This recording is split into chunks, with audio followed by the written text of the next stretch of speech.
Alam nyo ba, may isang sikat na kwento, si Jesus, na parang isang secret code. At ang kwentong to tungkol sa isang super special na imbitasyon. So, sa ating pag-uusap ngayon, bubuksan natin yung secret code na yan. Alaalamin natin ano ba talaga ang hiwaga sa likod nito at para kanino nga ba talaga ang invitation na to. Oh, sige, handa ka na ba? Isipin mo to ha. Kunwari, nakatanggap ka ng imbitasyon. Hindi lang basta-bastang imbitasyon, kundi para sa the best at pinakamalaking party sa buong mundo. Grabe. Siguradong sigurado, sobrang saya mo, di ba? Okay, so ang kwento natin nagsisimula sa isang taong sobrang bait at sobrang galante.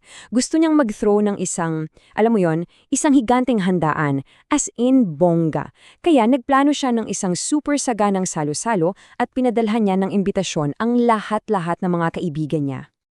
Ngayon, imaginein mo yung esena. Nakahain na lahat ng masasarap na pagkain, ang bango-bango siguro. At yung nag-imbita, sobrang excited na. Ang mensahe niya sa mga bisita, napakasimple lang. Halika na kayo, handa na ang lahat para sa inyo. Pero, dito napapasok yung nakakagulat na part ng kwento. Kasi kahit na napakaganda ng handaan, yung mga inimbitahan, isa-isa silang nagdahilan na tumanggi. Teka, bakit kaya? Ano kayang nangyari? Okay, yung unang excuse, sabi niya, ay, pasensya na. Kailangan kong puntahan na tingnan yung bagong bili kong lupa eh. Pero teka lang, di ba nabili niya yun? Pwede namang bukas na lang, di ba? Mukhang mas naging importante pa para sa kanya yung bagong niyang lupa kaysa sa party.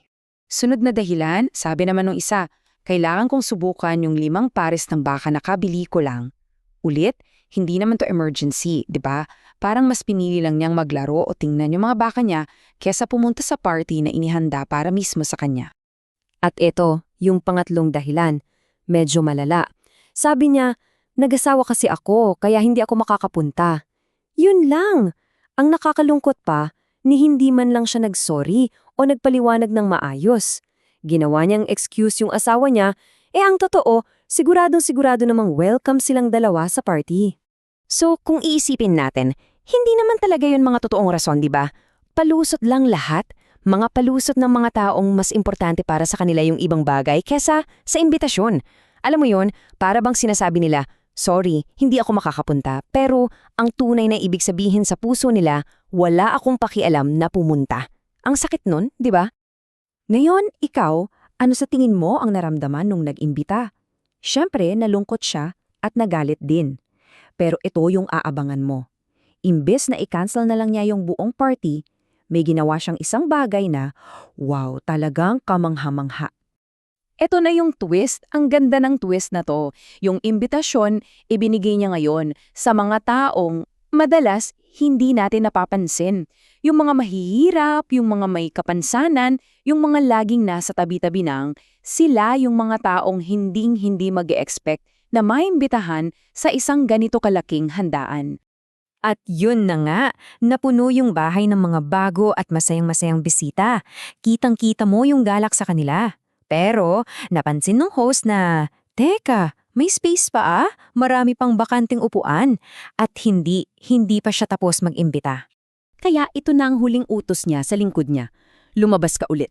Pumunta ka sa mga daan, sa mga eskinita, imbitahin mo lahat ng makita mo, pilitin mo silang pumasok. Ang gusto niya? Simple lang, mapuno ang kanyang bahay. Walang dapat maiwan sa labas. Lahat welcome. O diba, ang ganda ng kwento? Pero ano ba talaga ang ibig sabihin ng lahat ng yan?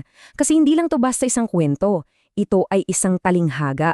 Ibig sabihin, isang kwentong may nakatagong napakahalagang aral mula kay Jesus. Halika, i-decode pa natin. Ito, para mas madali, isipin mo na parang cheat sheet natin to para sa secret code ng kwento. Tingnan mo, yung nagimbita, sino siya? Ang Diyos. Yung malaking handaan, yan ang pagmamahal at lahat ng pagpapala na inaalok niya sa ating lahat. Yung mga punang bisitang tumanggi, sila yung mga taong narinig yung paanyaya pero binaliwala. Yung mga dahilan nila, yan yung mga bagay sa mundo na umaagaw ng atensyon natin. At yung mga bagong bisita, tayong lahat yun. Lalo na yung mga ipakinamdam nila na hindi sila importante.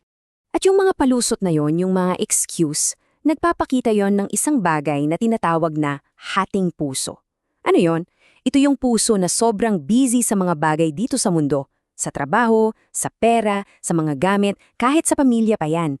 Na sa sobrang busy, hindi na niya kayang ibigay ng buo ang sarili niya sa Diyos. Hati, di ba?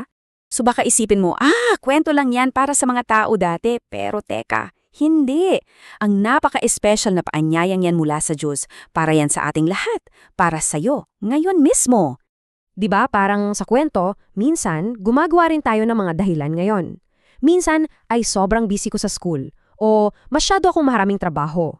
Minsan naman nag-aalala tayo sa sasabihin ng mga kaibigan natin o kaya iniisip natin na mas importante yung pera o yung pinakakaraniwan, mamaya na, saka ko naiisipin yan. Lahat yan, mga modernong palusot na nakakalimutan natin, may imbitasyong naghihintay para sa atin. Pero heto talaga ang pinakamagandang balita sa lahat. Yung imbitasyon na to para sa lahat, as in lahat. Mayaman ka man o mahirap, kahit ano pa ang estado mo sa buhay, kahit tagasaan ka pa sa mundo, kasama ka. Kasama ka sa imbitasyon. Walang-wala, as in zero exception. May isang napakagandang imahe sa Biblia na sinasabing, narito akong nakatayo sa pintuan at kumakatok. Isipin mo yon. Ang Diyos kumakatok sa pinto ng puso natin. Ibig sabihin, hindi niya tayo pinipilit. Hindi niya sinisira yung pinto. Dahan-dahan lang siyang kumakatok at naghihintay ng may buong pagmamahal na pagbuksan natin siya. Kaya, sa pagtatapos, ito ang iiwan kong tanong sa'yo. Isipin mo sanang mabuti. Ano kaya ang mas importante kaysa sa pagtanggap sa pinakamaganda, pinaka-espesyal na imbitasyon sa lahat?